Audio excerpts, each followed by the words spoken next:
La mort ce matin a marqué énormément. De ma mémoire d'homme des BTA, je n'ai jamais vu ça.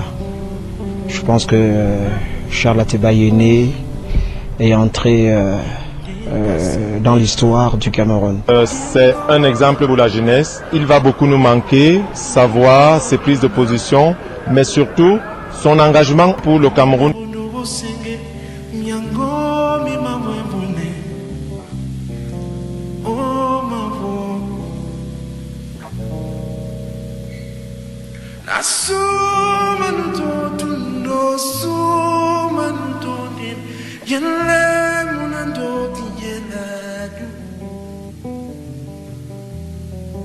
Après sa disparition, nous a démontré que ce n'est pas la durée d'une vie qui est importante, c'est le contenu de la vie.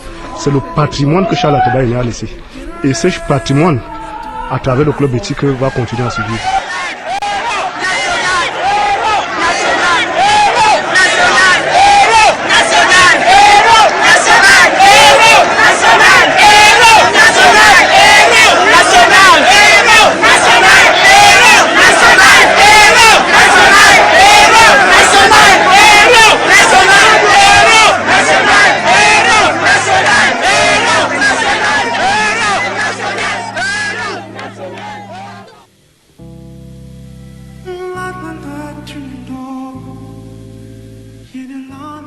L'occasion, Charles, de vous demander, après 5 ans de travail sur la science exotérique, qu'est-ce que vous retenez? Est-ce que ça influence? Je retiens.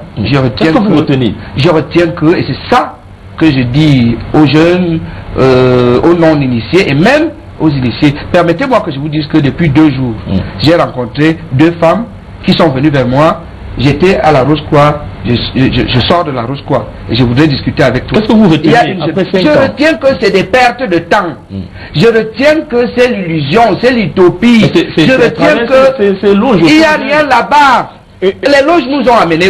Une question d'actualité peut-être avant que Cabral ne parle. Vous avez évoqué tout à l'heure, à raison, la rivalité entre le Premier ministre et son secrétaire général. C'est quand même symptomatique d'un système où le chef veut que les uns et les autres se neutralisent et en même temps il veut les résultats. Mais ce système va emporter le chef.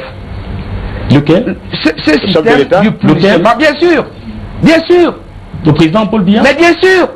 S'il ne fait pas vite, s'il ne change pas, c'est-à-dire que ce système fonctionne. Là, je parle un peu comme spécialiste de la communication politique, qui est une discipline très proche des sciences politiques. Je n'ai pas envie d'être un bluffeur pour dire que je suis de la science politique, mais la communication politique est un sous-élément de la science politique. Retenez que dans la gouvernance, vous voyez ce livre, l'éthique du bien commun. Il y a une éthique du bien commun. Et cette éthique vise le bien-être de tout le monde. Mais nous sommes dans une société où on a une rupture de confiance entre les dirigeants et entre les gouvernants et les gouvernés. Elle est claire. Les gens ne vont pas aller comme pour ça. On est dans une société où, d'une part, il y a les pauvres.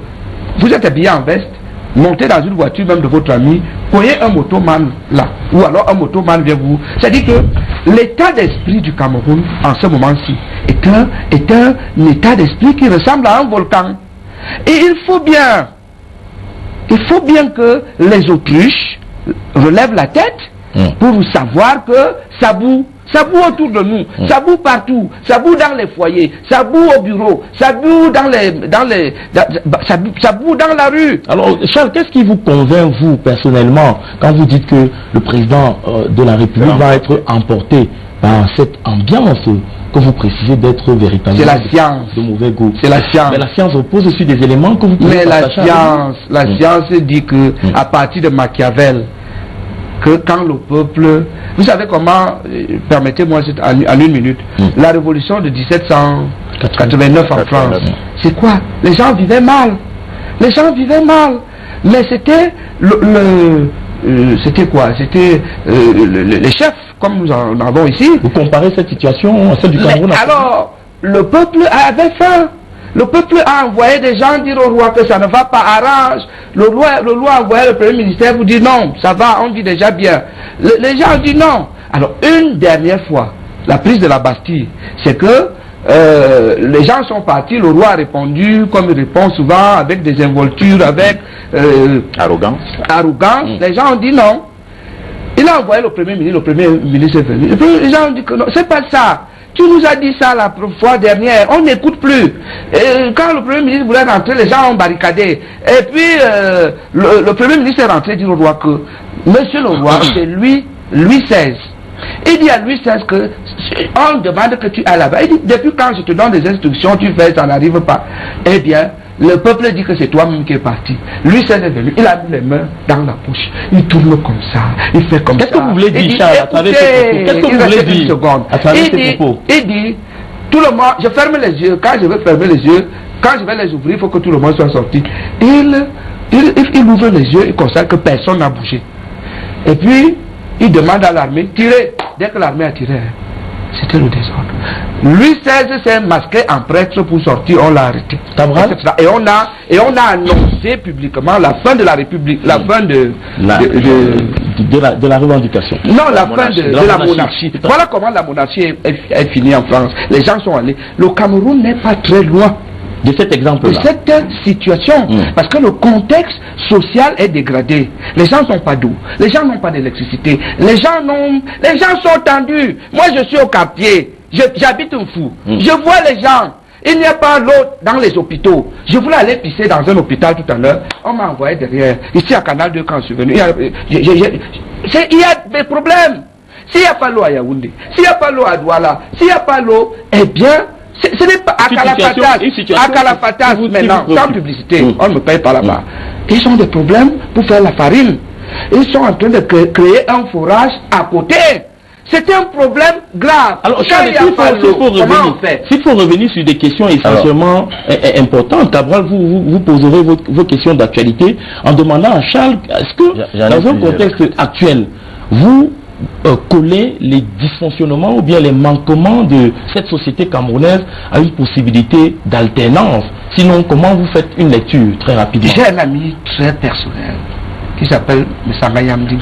Messama Yamding a parlé, personne ne l'a écouté parce que dans ce pays, on écoute plus les imposteurs. Qu'est-ce qu'il a dit? Il a développé la théorie du complot. La théorie du complot est clair dans notre société. Aujourd'hui, tous les éléments macroéconomiques du Cameroun sont bons. Toutes les banques que vous voyez là sont sur liquide. Mais une banque sur liquide, ça veut dire qu'elle a trop d'argent. Mais on ne donne l'argent à personne. Le seul moyen pour avoir de l'argent dans les banques camerounaises, c'est le titre foncier. Or, moins de 20% de Camerounais ont des titres fonciers, donc on ne peut pas prêter de l'argent. Ailleurs, on a déjà réfléchi. Il n'y a pas de gens qui réfléchissent. Est-ce que vous voyez dans cette situation une possibilité d'alternance, Charles? Mais écoutez, une possibilité d'alternance dans le chaos, dans le roll-up, c'est ça qui est préparé. C'est-à-dire que le mot de passe que les gens se sont passés, si vous permettez la tautologie, c'est que rien s'oublia. Vous allez voir, si le régime s'y quitte, le régime qui va venir va faire que tout soit ok. Il y aura l'eau, il y aura l'électricité, etc. Et ce sera la meilleure façon de montrer que... Vous reversez ça dans la théorie du complot. Mais bien sûr, pourquoi ça ne marche pas?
plus de 3 mois, on ne paye pas la télé. Il n'y a pas. On paye partout. Les frais d'informatique, il n'y a pas le courant du Pidi. En Pidi, c'est à 40 km de mon village, à Lolobet, à Dikouka. Il n'y a pas le courant là-bas. Nous, les enfants payent les frais d'informatique. 5 000. C'est une escroquerie que vous ne pouvez pas imaginer. Quand même il y a l'informatique dans les lycées, c'est 3 ordinateurs, 2 ou 3 ou 4. Un lycée qui a 3 ordinateurs.